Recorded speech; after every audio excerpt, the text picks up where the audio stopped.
Hello everyone and welcome back to Network 27. I'm Alderman Walter Burnett, Alderman of the 27th Ward. We'd like to thank you for watching. We also like to thank everyone who helped us put this show together. As you know, Network 27, we've been doing this for almost 20 years. The show comes on every second and fourth Monday at 9 p.m. Second and fourth Monday at 9 p.m. on CAN TV. So make sure you watch, but also if you call our office at 312-432-1995, we podcast it and we'll email it to you. Call our office, get on our email list. Not only will you be able to see the show, you see many press conferences we're at, you also will be able to see a lot of ribbon cuttings, a lot of great things that's happening in the community, and a lot of job opportunities and other information that the city put out. So please call our office and get on our email list. Ladies and gentlemen, we have a great guest today, somebody who's a mover and shaker in the city of Chicago. He's making a lot of things happen in this city, and we'd like to welcome him to our show. Ladies and gentlemen, welcome with me David Reifman. David is the Commissioner of the Chicago Department of Planning and Development. How you doing, Commissioner? I'm well, Alderman. Thank you for having me on the show today. Thank you very much for coming on. So first of all, before you tell people what the Department of Planning and Development does, could you tell them who David Reifman is? I'd be happy to. So I'm a lifelong Chicagoan. I grew up in Chicago on the north side in Rogers Park. I went to Sullivan High School, went to the University of Illinois. I practiced law for a little over 25 years here in Chicago, where I did a lot with real estate development, land use. I raised my family here. I'm married. I have 3 children. I live on the north side. And a couple of years ago, the mayor asked me if I would be willing to take my experience and my skills and bring them over here and try to do more for the city and the city as a whole. So I tried to say no. You know how it is, Alderman. You try to say no to him, he can make it really tough. So he convinced me to leave my law practice and try to do something for the public good, and I haven't looked back since. So I'm happy to be here doing this job. Fantastic. So, Commissioner, so you were with a law firm. Were you a partner there? I was a partner at a law firm. I had a practice representing property owners, developers, sometimes municipalities and cities, and I did zoning, I did tax increment financing deals. Back in, some of my clients, I represented the Cubs on the expansion of Wrigley Field. I represented Boeing when they moved to Chicago in 2001, and I have a picture, I should have brought it with me today, I have a picture from you and me in the Sun-Times in 2001. Wow. Talking about the Boeing deal behind City Council chambers. I worked on projects like Block 37, and I did suburban work too, big projects like Fort Sheridan and other things like that. So I had a pretty big real estate development and land use practice.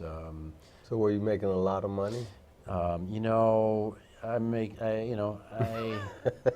did okay.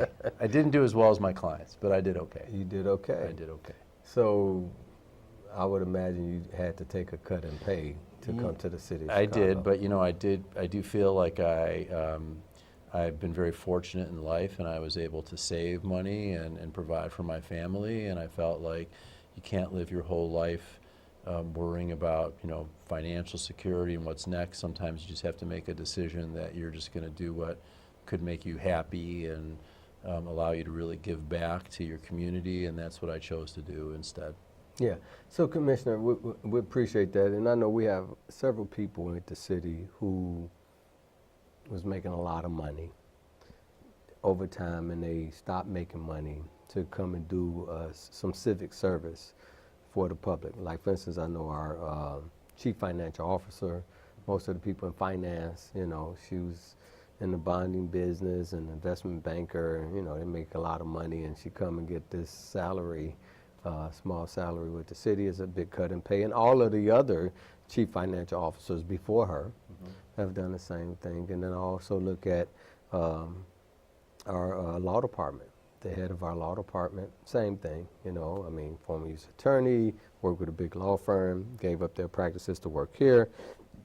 And we also see our former deputy mayor, who was big in the financial industry, gave up his practice to come and serve his city. Now he's back out, enjoying life and probably making money, big money deals. I think he's just enjoying life He's just so far. enjoying life. I told me he's on a long bike ride. He was. He finished it. He rode the entire length of the Mississippi. Deputy Mayor Koch, Steve Koch. Right. He rode the entire length. Pretty amazing. He did like 60 or 70 miles a day. I don't know about you, Alderman, right? but I don't think I could do 60 or 70 miles a day. Well, he looks like he's in good shape. And then now we have another deputy mayor. And from what I understand, he was very prominent in the field that he worked in, made a lot of money, and and took time out to come and do serve his civic time. And from what I understand, and also same deal with our other deputy mayor. Is that her title? Deputy Mayor, Chief Neighborhood Development Officer. Andy Zopp. And Zopp, also was over at the Urban League, was doing very well, took a cut in pay to give us civic duty. So we're blessed in the city to have folks to do that. Unfortunately, in government, we can't afford to pay people the top salaries like corporate America does, right? So we're blessed that people will want to give their time and give their civic duty to the citizens of the city of Chicago. So I think it's great, and we have a wonderful city like that because we have so many people on so many boards, on the Plan Commission, which you and I sit on the CDC, Community Development Corporation, which you sit on, and other civic leaders sit on. They get appointed to these spots, and be it in these meetings for hours, right? And if they would have gotten paid for the hours that they charge people for, the city would be out of a lot of money, and they do it for free. I think we have a long tradition in this city. As I look at some of the things when, I'm involved right now in forming, our bid for the Amazon headquarters, and you look at the number of people who are willing to step forward and volunteer their time and commit to the city effort, and we see it, from our corporate heads to our companies to our leaders in every area, are really committed to the good of the city. And I think that sets us apart as a city in many ways. I don't think every city out there has this level of kind of civic commitment that we see up and down. And we also have a very, very strong not-for-profit community as well. So there's so many positives, I think, in our leadership throughout the city. I can, being in the position I'm in and having come over from the private sector, and knowing, former Deputy Mayor Koch and Andy Zopp and Bob Rifkin and Carol Brown and people who, these are people who really care about the future of our city. There's time to go do other things in our private lives, but we're at a really important moment in our history as a city. We see a lot of change in our city, and I think it's, the more we can attract people to kind of make our leadership team at the city strong, the better off we'll be as a city.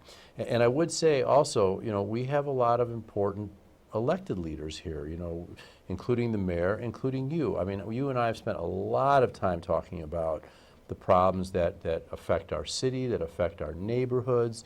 And again, similarly to you, you're committed to what's best for your community. And I think working in tandem with people like you, that we're able to accomplish quite a bit. Well, I appreciate that, Commissioner. So you told me that once upon a time, many moons ago, when Helen Schiller first ran, yes, that you worked on her campaign. I did. You want to know a little bit about that? Yeah, tell us about that. So, like most young people, I was full of energy and full of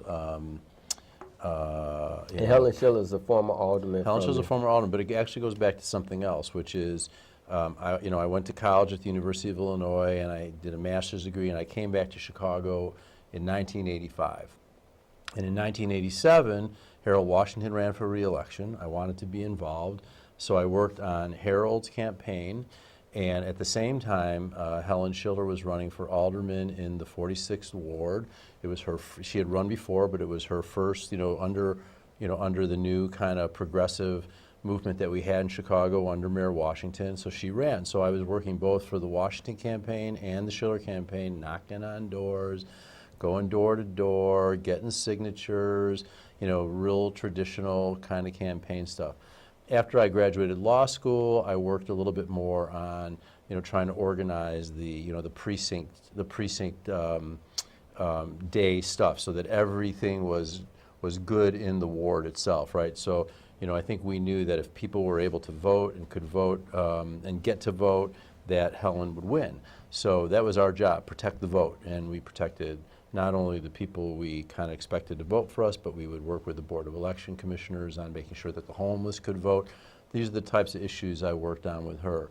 And then later I worked on, some pretty important projects in that ward separately, which were important for the community, like the Wilson Yard development, which you may remember was an old, an old CTA, L maintenance facility that burned down.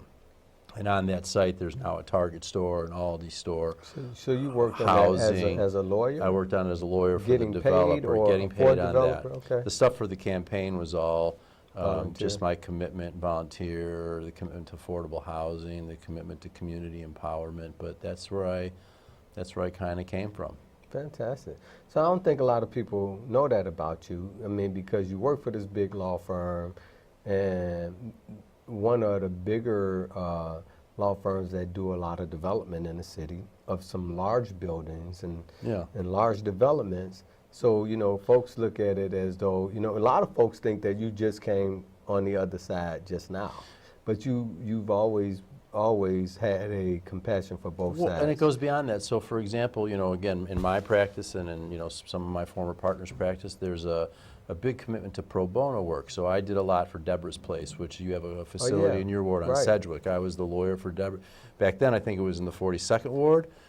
No, it was in your ward. It was in your ward. They had a lot of facilities all over, but we would we had a couple in the 42nd ward, in your ward on Sedgwick, one on the north side, and it might have been the 32nd ward. The new one on the west side, the one on the west side? I think by then I had stopped doing it, but one of my former partners probably represented them pro bono. But I did a lot of homeless shelters, domestic violence shelters, halfway houses here and in the suburbs, trying to do that from a pro bono perspective. So that's always been part of. So that pro bono portion with some law firms too, I think is very important because it gives you that opportunity to give back. And it looked like it did good for you because here you are still doing it. I mean, now I'm professional pro bono, but professional for the city pro bono, and you. right? But yeah. But no, that's the commitment to how do you make life better for the community as a whole. That's great. So, Commissioner, since you've been a commissioner yourself, and the mayor and his administration have come up with some new policies. Mm-hmm. Let's talk about some of those things.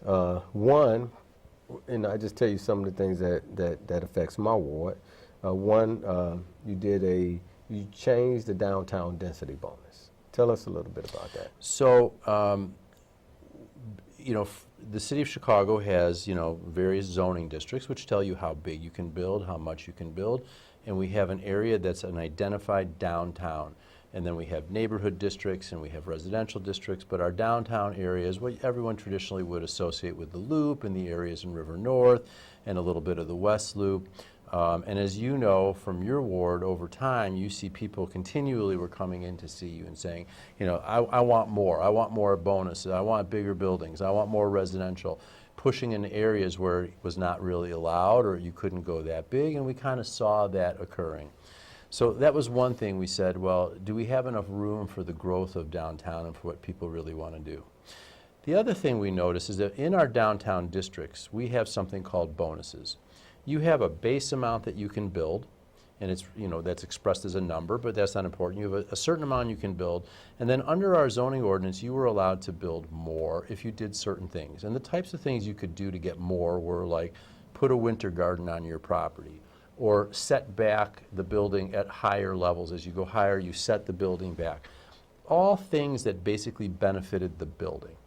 So if you had a tenant, and if a tenant wants a winter garden, put in a winter garden, but you don't need the city to give you more density to put in a winter garden for your tenant. About 10 years ago, the city started to do affordable housing through these bonuses, and you could pay a certain amount, and it wasn't very much, and you could increase your density. So I looked at that framework and I said, we can do something a lot more beneficial for the city as a whole. And we said, basically, first, No more bonuses for doing things that benefit your project. You want to build a winter garden, you want to set back and do something with design from that perspective. Don't design to a math number that gives you more density. Do what you think is best. But from now on, if you want to go that much more over the base, you're going to pay us an amount. And from that amount, we're going to take 80% of that and put it in the neighborhoods of our city that don't really benefit from that level of investment. We see a lot of that on the south side, a lot of that on the west side, parts of your ward that are not in the downtown that need to benefit from it, southwest side, areas that show objective measures of disinvestment, number of single-family heads of household, education rate, all kinds of things that we can track and see where, disinvested retail strips. And we said, let's put that into commercial activity in those neighborhoods. So let's take one example of one thing in your ward that occurred. McDonald's moved its headquarters is moving its headquarters from Oak Brook to Chicago on the old Oprah Harpo Studio site. They're building it right now. They paid us $4 million to get their building bigger, this bonus. We take 80% of that $4 million, $3.2 million, and in June we announced 32 awards, grants on average of $100,000 each for businesses on the south side, west side, new businesses, expanding businesses, restaurants, cultural institutions, healthcare facilities, things that bring people to commercial centers on those neighborhoods. I give you just a couple examples that I find really very interesting, just real quickly. But like, there's a Caribbean restaurant in Chicago Lawn called Garifuna. They have just enough space. His business was getting very successful. He had a certain number of employees, but he was starting to turn away catering business because he didn't have enough space. He applied for a grant, was able to move into the space next to his existing building with this, and these are grants, these are not loans. These are money that we give to seed small business and other businesses like that. He's now able to expand. He can handle more catering business for his business, and he can hire 3 or 4 more people because he now has expanded business. A coffee shop from the south side called Sip and Savor. They have a couple locations. We put all this money into the Rosenwald housing project in Bronzeville. Now we put a little money into, to have him expand into the commercial areas of that. So you not just have a housing, development in the middle of a neighborhood, but you have a place you can go get coffee, a place you can be part of a community. So that's what we've been able to do kind of with the downtown. We also do a little bit with landmarks. That's with the downtown density with the downtown bonus. density bonus. We also now have a citywide landmark, fund. 10% of the money goes into that. We never had that before. So 80% goes to the communities, Communities. 10% goes to landmark, Which can also be in the communities, anywhere in the city. anywhere in the city. And then finally, 10% stays in the area where the development occurs. If you're going to have dense development, you have to provide something for the people who are around there. In particular, in our area, we're talking about library, We're working on a library. and we're working on a field house at Skinner Park. Right, and then I think we want to keep looking at other things in your area with open space and things we can do. Infrastructure, that's right. Correct. A lot of things that we can use in the area. So I think that was a unique and good idea, and it's working out good. I'm glad that the first pilot of it came through our ward, but we like to make sure our ward get taken care of first, because that's my job. That right? is your job, I understand. So that was great. So let's just back up a little bit. So some folks may not know. So this is some of the things that the Department of Planning does. Mm-hmm. So just tell us basically, generally, what does the Department of Planning do? Yeah, that's a great question. The Department of Planning is the city agency that oversees all of our housing programs, all of our economic development programs, all zoning and land use, what you can build and how you get to build it, and all of our landmarks. We administer all those programs. So, for example, we have affordable housing programs, we have tax credit programs. We administer those for housing projects throughout the city, whether it's family housing, senior housing, single-room occupancy units. These are things we do. Now, we do some of these in conjunction with other departments. For example, single-room occupancy will work with the Department of Family Services, with DFSS, because these programs need social support at the same time they need buildings and housing, but we do the buildings and the housing. So that's one thing we do. We do economic development with things like tax increment financing, with new market tax credits. So we've worked on just a couple of examples, excuse me, of stores like the Pete's grocery store in your ward, the Method soap factory in Pullman, the Whole Foods in Englewood, the Wilson Yard project before I came, but that was a Department of Planning project with a grocery store, a Target store, 150 units of affordable housing, all that into one project with zoning and TIF and tax credits and home funds. We work very closely with other agencies to do planning. So, for example, we worked on the red purple modernization, this big $2 billion plan to revamp the red line, which is our most significant CTA line. So those are the types of things, that's kind of our general purpose. We have about 250 people in the Department of Planning. There's bureaus, there's a housing bureau, there's a deputy commissioner who manages that, an economic development bureau, a land use and zoning bureau, and we do all kinds of different projects. We recently ran everything. We have an industrial modernization effort, which you're aware of. We can talk about a little bit more of that in detail, but our department ran all that with the planned manufacturing districts in our city, and we're still doing that, and some in your ward, some in some other wards as well. So that's our general area of responsibility. So tell us, what is a planned manufacturing district? So a planned manufacturing district is a very restrictive and strict form of zoning regulation that limits the use of land in the areas that it exists in to pretty much heavy industrial with very, very little else that can come in. And I think the history of it goes back to some of the old developments, partly in the ward, in your area of the ward, but things like the old Finkel Steel site, which is the famous, kind of example. And back in the 80s, as Lincoln Park started getting more and more investment, more and more housing, that housing kept moving further and further west up, and then you started seeing retail development on Clybourne.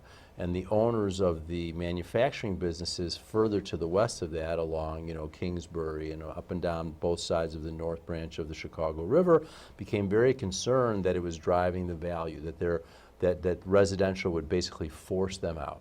So along with Mayor Daley back in that time, they invented this thing called planned manufacturing districts.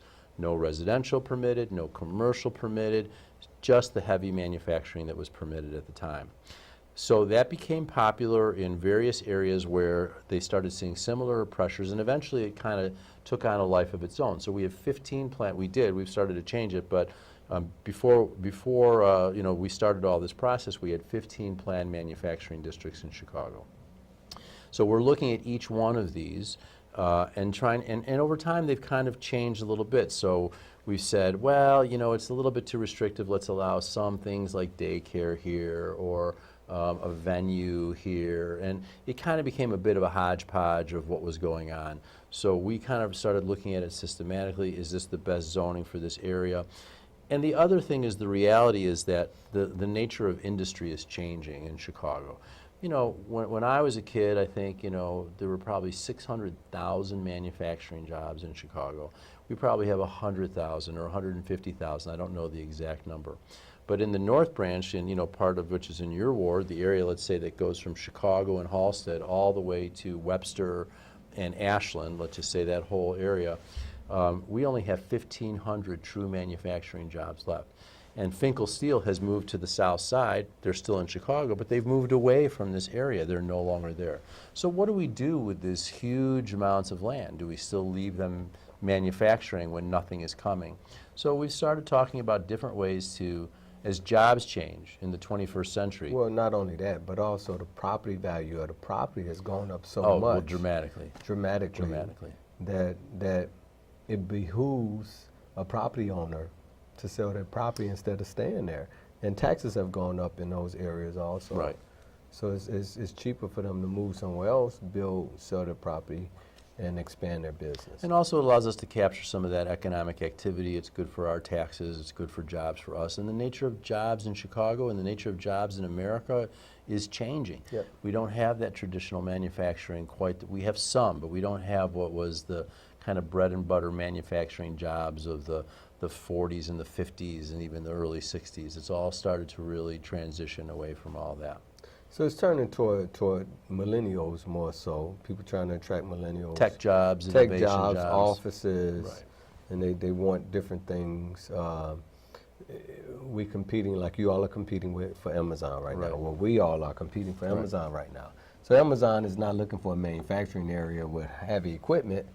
They're looking for spaces where, you know, all types of things. You know, all their technology, all their innovation. A lot all of amenities to a lot attract the of- young exactly, people. right. Bike lanes. Restaurants, good places to live, a vibrant, you know, area, you know, a lot of amenities. So that's the kind of, that's what they're looking for those areas. But even not Amazon, all these companies, you know, in your ward, again, Google, which has come down to Google. Look at Fulton Market, which is a very, you know, look at that. That's a very interesting dynamic in your ward where you have all these buildings that were manufacturing and food distributors and food preparation and what they did in the meatpacking district in Chicago, and then you take this cold storage building that was, you know, really built to hold, you know, just tons of food, and now it is, you know, Google's shining headquarters in Chicago, and it attracts all these people. Building the Morgan L stop in your ward, that, you know, they want to be near transit, they don't want cars as much. So all those things. What's unique about that area in your ward versus, say, you know, a little bit of the North Branch we've talked about, we have some of that in the North Branch, is the character of some of the existing buildings in your ward. So there's a historic district in your ward. People come, they want to be in those areas. They're building big buildings around them, but they're preserving some of that character that makes that a place people want to come and walk and hang out and change the streetscape and really make it a, you know, a place where people will live and work and play and attract jobs and people to Chicago. Yeah, so, you know, the irony of this is that, you know, your first and foremost job is to try to bring economic development to the city of Chicago and manage the things that we do have, enhance them, and deal with all of the different programs or that comes from federal government, state, whatever the case may be, and keep it all in place. But at the same time, you're doing preservation, right? When you preserve areas like the Fulton Market and we put a landmark in and make it a landmark district, well, that eliminates folks building tall buildings and, you know, a whole bunch of other money coming to the area because you wanted to do the city wanted to do some preservation. So you have a balance. Around there, a lot of tall things are getting built, a lot of economic development, but we have a balance. And I think balance is very important for every area. Now, we just finished the Goose Island area, and we just decided on some parts of it after going through a working process with all of the property owners in the area. Some parts of it we took out of the PMD, right?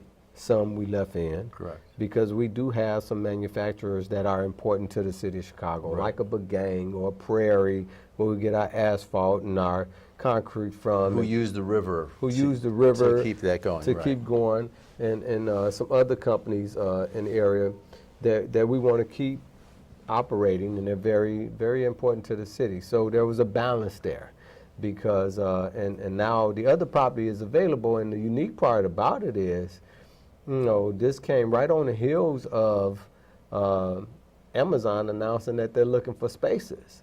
So because we did do that, now we have spaces that Amazon can possibly go into, right? That's not in the PMD, that's open for what they're looking for.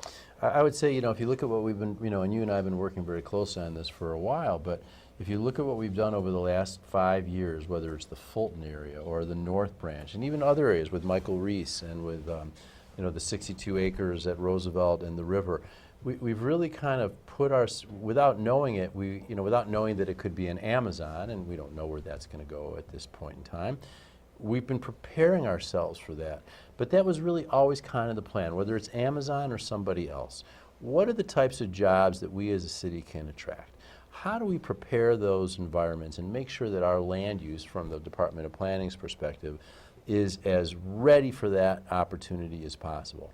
So we're very fortunate. We did this whole process over the last year and a half, and now we do, in that area, we have potentially great sites that Amazon may find interesting. If we had to start now with that, we'd be going through the beginning of the process, back to the beginning of the planned manufacturing district. What would we really be doing? You know, we can do a lot of great stuff with the landmarks. One of my favorite examples is the old post office. That's something, you know, I've worked on when I got here, and That's a landmark. It's not a landmark, but it's going to be a landmark now because they see the benefit of preserving it, and we give benefits to people who preserve landmarks. We give tax benefits for that. But the character of that building, the existing building, they think is the type of place that will attract those types of businesses that now go to the merchandise mart or go to Fulton at a different scale. These are, our existing buildings can be a great contributor to that overall environment, even as we build huge towers and great new buildings throughout the downtown and in some of the West Loop areas. So I also want to thank you all very much for, I feel like I'm a part of your office because I'm in there all the time. Well, I'm going to have to tell your viewers that, I tell you I think about you every day, right? I told you that because I have all my pens in a Walter Burnett cup on my desk. So whenever I have an idea, I grab a pen, I think of you, Alderman. So. Well, I appreciate that, and I'm glad you enjoyed the cup. But I want to thank you guys for working with me on the ARO, working with me on this pilot program in my ward and also in Alderman Marino's ward. Appreciate all your folks in helping us to put that together to try to keep a balance. My whole thing is about balance because I have a diverse ward and I have a lot of different interests, and I always have to try to keep a balance. But I also want people to recognize the fact that every transformation of public housing that's going on throughout the city, or everything that's dealing with CHA and affordable housing and all those things, it comes through your department. Mm-hmm. You all have to see it. People try to, they utilize dollars from you guys, whether it's tax credits or TIFs. Without the Department of Planning, they couldn't happen, mm-hmm. right? So I want to thank you all for that, not just for my ward, but for other wards too. Like, for instance, 2 aldermen up north just got, we just approved for them to do senior buildings with libraries in it, right? And now you're also doing one on Taylor Street, mm-hmm. but that's a CHA family housing, right? So you and the mayor, you're trying to do a lot of things. You're trying to leverage the dollars. You're trying to utilize some of the emergence that you have in the downtown area and share it with other people throughout the city. Mm-hmm. And one of the other things that you all are doing with that, outside of just getting the money to help folks, there was something else I was thinking about that you all are doing that's unique. On the industrial stuff, you mean? Well, you with the industrial stuff, they got to pay more money. Well, we're also taking money as people change. We've been talking for a bit about the industrial and the change and the value. What we're also doing is saying if you want to get out of that old planned manufacturing zoning, you're going to have to pay certain fees. And we're going to take that money, just like we did with Neighborhood Opportunity Fund, and put it in other industrial areas on the south side, on the southwest side, on the west side, to support the type of industry that we're still attracting here, whether it's like the Method or the Whole Foods Distribution Center and these projects that are coming in the Roosevelt and Costner. We have resources from this transformation that allows us to put money in other parts of the city, even in that example that we talked about with the planned manufacturing districts. And affordable housing is another example. So the other thing I was thinking about, before I lose my thought again, please. Yourself and the mayor and this administration, the deputy mayor, sat down with several major developers in the city of Chicago. I know where you're going.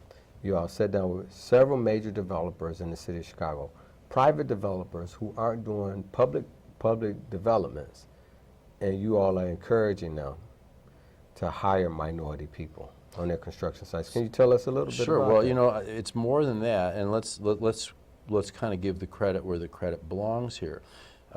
We see projects that come before the Plan Commission every month, and every month members of the Plan Commission, like you, like Terry Peterson, Les Bond, all the Plan Commissioners, Smita Shah, they see that Martin Cabrera, the chairman, these projects come in, and we talk about billions of dollars of new development that we're seeing in our city. And people come, and you and others talk about the fact that we need to be sure that we are providing opportunity for everyone in all of our communities, for minorities, for women businesses. So I think what we've tried to do is, when we give someone land, or we sell someone land, or we give someone TIF, we impose a requirement that they do 26% of their construction contracts with minority contractors, and 6% with women contractors. And by the way, we've raised that under Mayor Emanuel. It used to be 24 and 4, now we're at 26 and 6. But for straight zoning, private development, we really didn't have a mechanism to do that. So what we've developed is we're trying to continually improve our performance as a city on these types of equitable ideas. So any developer who comes before the Plan Commission with a big development has to come in at 3 different points. First, before they can be heard by the Plan Commission to get any approvals at all, and tell us how they're going to reach out to try to achieve 26% minority hiring, 6% women business hiring, 50% city resident hiring, and even a certain amount of local hiring from the area where the project is taking place. I know that's something that's been very important for you, for example. Then when they come in for their building permit, they have to show us exactly how they're going to implement that. And then when they complete their project, they have to tell us how they did. And we'll track that over a period of time, and we'll see how people do on a voluntary basis, but hopefully that will give us the data to ultimately decide as a city, do we want to make sure that's part of our institutional approach to everything. So we just started this in September, last month, and now we're going to have our second Plan Commission next week where we're going to see more projects. And, and people can't come in anymore and say things like, oh yeah, I'm really committed to minority hiring. I think it's a great thing. Or, my wife and I, we have a women business enterprise. That's not what we're talking about. We want real outreach, real results, real opportunity for minority contractors, women contractors, and our local residents. We have billions of dollars of projects. We've got to find a way to make sure that serves the community as a whole. Again, taking what are effectively downtown projects, they're not all downtown, but the big projects, and making sure they work for everybody. Yeah, and I think that's great. I mean, this is history. You all are making history.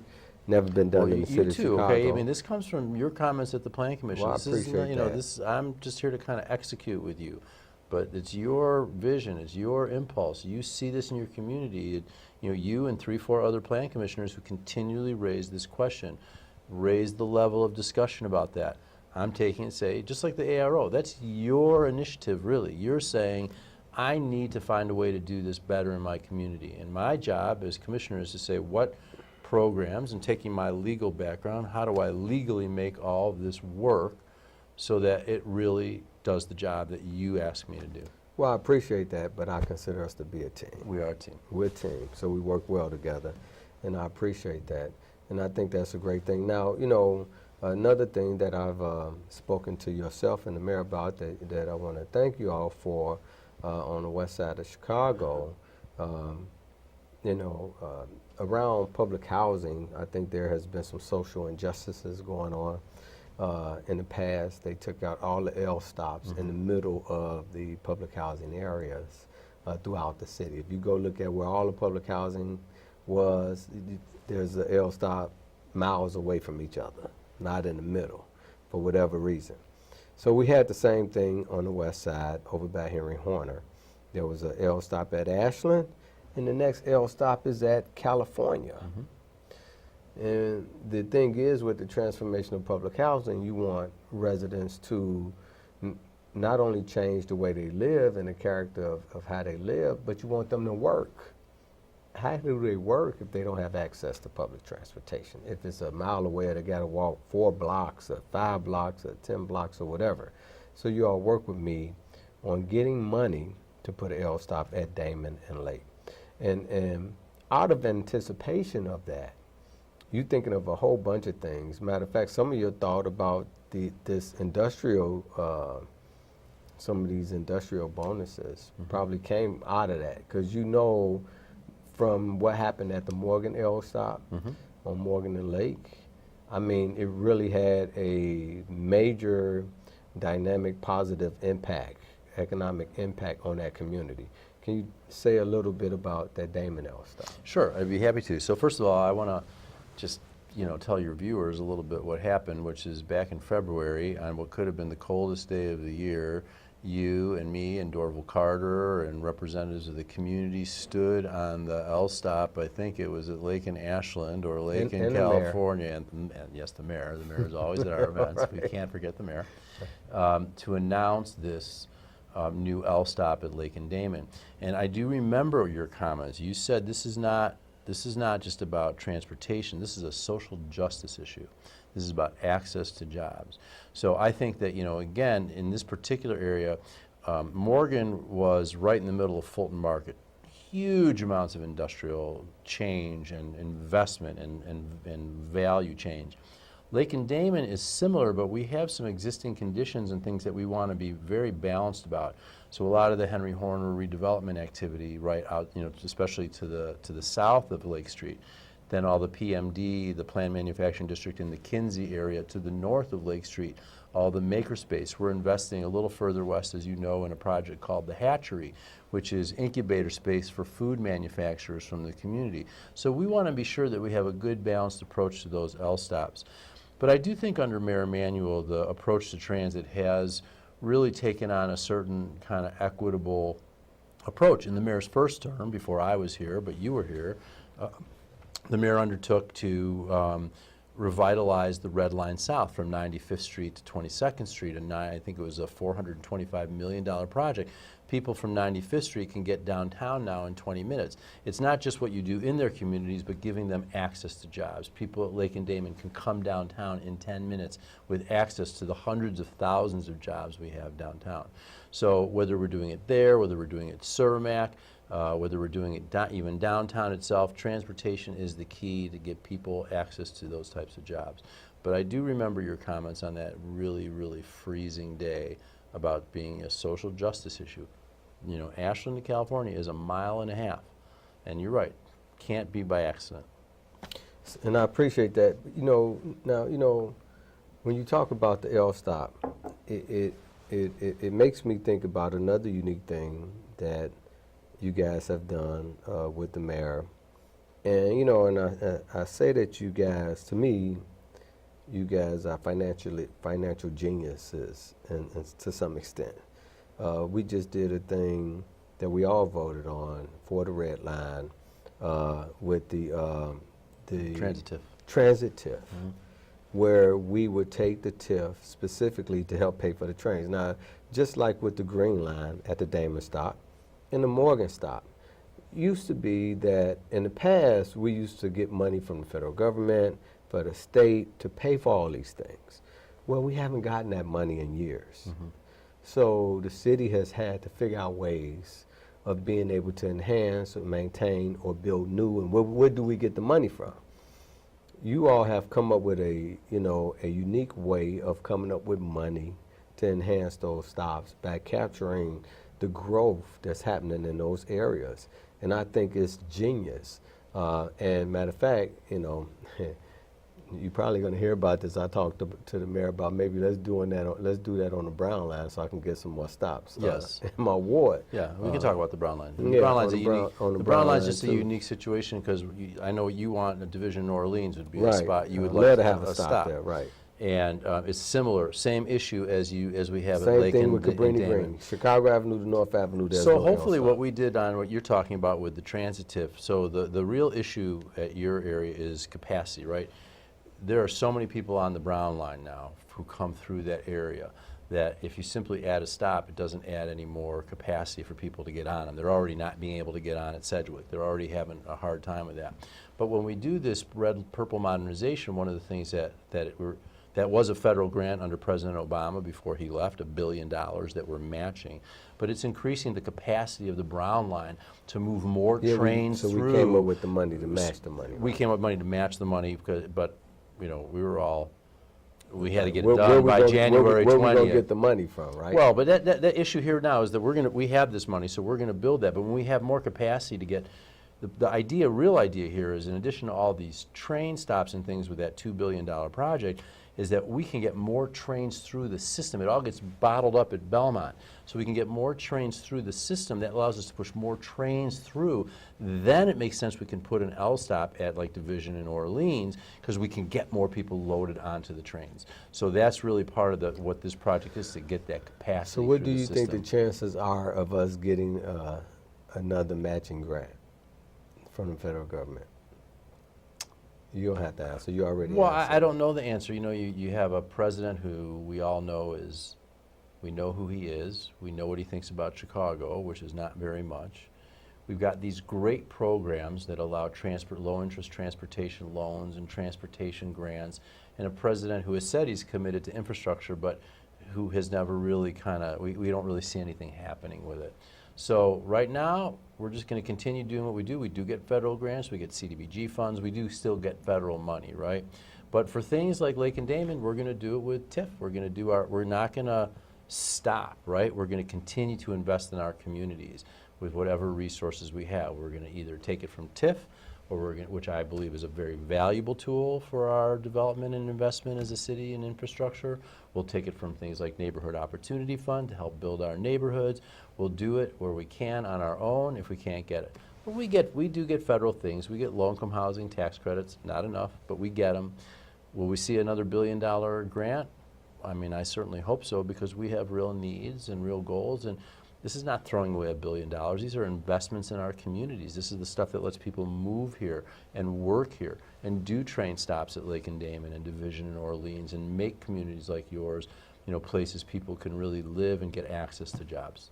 So what do you think our chances are with getting Amazon to come to the city? Well, I'm a huge booster. I'm going to say 100%, but the truth is I have no idea whatsoever. We really don't. So we've been working for, a month since we found out about it, literally hundreds of hours of time and hundreds of people putting in hundreds of hours of time to really put forth a great, great bid for Chicago. So tell me this. So during this process and having this committee that you all have, did you all go to other cities and look at best practices on how to help facilitate a company like Google? Amazon, not Google. Amazon. Yeah. They're sensitive about that. Yeah, Amazon. We did go to Seattle, a group of us, just to kind of see it and see what they did. We got our own information, but I think our major... What are they looking for? What were they looking for? Well, they are growing so fast. They're looking for a place where they can really expand and serve, continuing markets. But I have to be honest, they've put their RFP out. Anyone can read their RFP. They want very specific information. They want more from us than we really get, hear from them. We don't know a lot of what their ultimate business objectives will be, other than what we can learn from the press and what we can all learn about Amazon through our own research. So clearly they're a major mover and shaker in technology and retail and all of these things that affect our lives. And I think, to the extent that these are going to be things that change over time, we want to have those jobs here in Chicago. So all we can really do is, talk about our benefits, show the things that are compatible with what they want to do to grow as a company. Why Chicago? We have a great story why Chicago. Back to that picture I have of you and me, which I'll send you a copy of, from 2001. Why did Boeing come to Chicago? Great access around the world, great place to grow a business, dynamic downtown, dynamic communities, affordable, good schools, access to good schools. All those things that make a quality of life for what's it really about? It's about workforce. It's about where do people want to, stake their future for their companies. And Boeing, they stake their future here. We're hoping Amazon makes a similar decision. So, Commissioner, you all have a dynamic job of going after the big things, but also at the same time maintaining and enhancing the neighborhoods, right? So your challenge is to try to help attract, and it seems like our city has become so competitive. I think this mayor is so competitive on trying to get corporations to move to the city, Right. But at the same time not forgetting about the neighborhoods and putting things in the neighborhoods. And that's what that Thrive Zone does, right? Yeah, so Thrive Zone is like the Neighborhood Opportunity We got Fund. about 10 minutes. Okay, so the Thrive Zone is like the Neighborhood Opportunity Fund, but we have certain areas, they're retail zones throughout the city. So we talked about this $4.4 million we got from McDonald's, $3.2 million. At the same time that we did that, we announced that we were putting $16 million into retail corridors throughout the south and west side as well. So for example, there's a Thrive Zone on Chicago Avenue in your ward. There's Thrive Zones on 47th Street and Cottage near kind of Rosenwald, where we use our TIF mechanism, we call it SPIF, it's a Small Business Improvement Fund, to basically try to do an enhanced SPIF to get these zones of activity where you can build momentum, right? We want businesses to locate next to businesses and try to build off of that. You know, you have something in your ward, I think it's on Central Park, called a micro market recovery program. It's from the foreclosure crisis. And all these blocks throughout that area near Westinghouse, and they're kind of coming back because of the care that have been taken block by block. And then you go on Chicago Avenue and there's not the same type of investment, right? You have turkey chop, and you have other things that are really important anchors. We want to really build on that, because if you want to live there, you want to be able to walk somewhere and have a zone.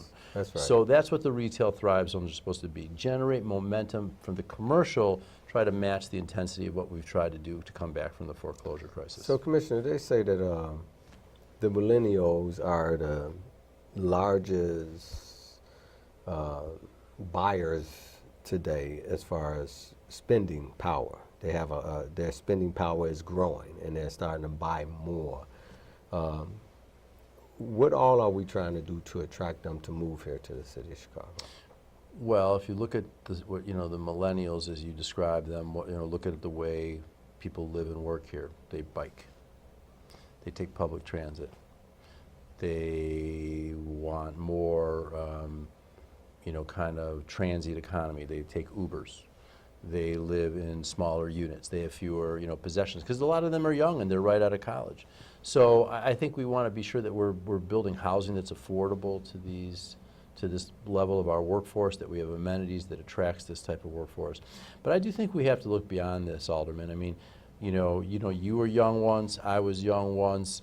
We're not millennials, but we were that age, and we got married, we have families, we have kids, we have, they want schools, they want neighborhoods. So, eventually they will graduate beyond their millennial status. So we want to continually attract the young workers from all the Big Ten schools in the region, and have tech and all these things coming to Chicago, but also continuing to grow and strengthen our city so that people want to stay here.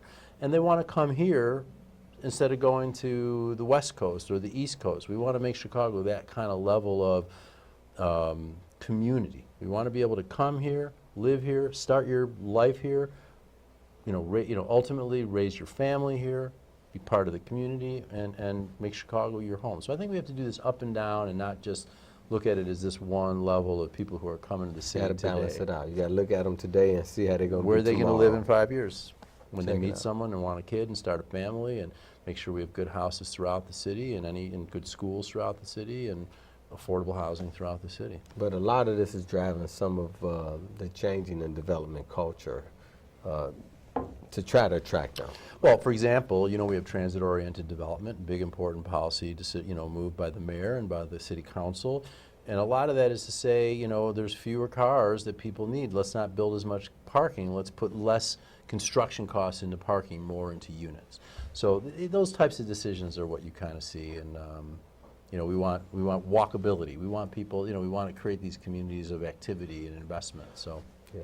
Well, Commissioner, thank you very much for coming on to the show. You're very interesting. We can talk all day. We right? will. We will, that's right. But just not on camera. That's right. So I really appreciate you. Appreciate all your help. I mean, it's a joy working with you, man. And the knowledge that you have, and how you connect the dots from being in private industry and working on affordable housing and all your volunteer stuff, the way you bring it all together, I think it's a blessing for the city. Thank so you, Alderman. I think we're blessed to have you. Thank so you. I'm glad you're with Thank us. you for that compliment. Ladies and gentlemen, thank you very much for watching Network 27. I'm Alderman Walter Burnett. I want to remind you all about our stepper set that's coming up on the 17th of November. The 17th of November, we're going to have a stepping set. We do the clean and sober stepping sets. It's getting close to the holidays, guys. Come on out, all the park stuff is over. Now come on inside. We're doing it on Christiana and Chicago Avenue at the Salvation Army facility from 8 to 11, I think, or 8 to 12. We have a good time. I have refreshments there. It's free. Just come and have a good time and get your dance on, or just come. Some people just come and watch everybody else dance. I know that I'm probably on everybody's Facebook. They got me dancing a little bit, but it's a lot of fun. It's good exercise, and it's a way to just get together and enjoy each other. One of the unfortunate things in a lot of our communities, they closed down all of the places. So for us older folks, because young folks kind of sometimes make trouble and places close up, there's no place for us to go. So just come and let's dance and have a good time and get ready for the holidays and maybe hook up with some of your old friends. And don't get in trouble with your husband or wife, but just come and have a good time.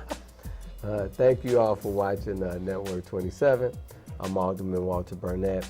God bless you all and happy holidays to everyone. Thank you.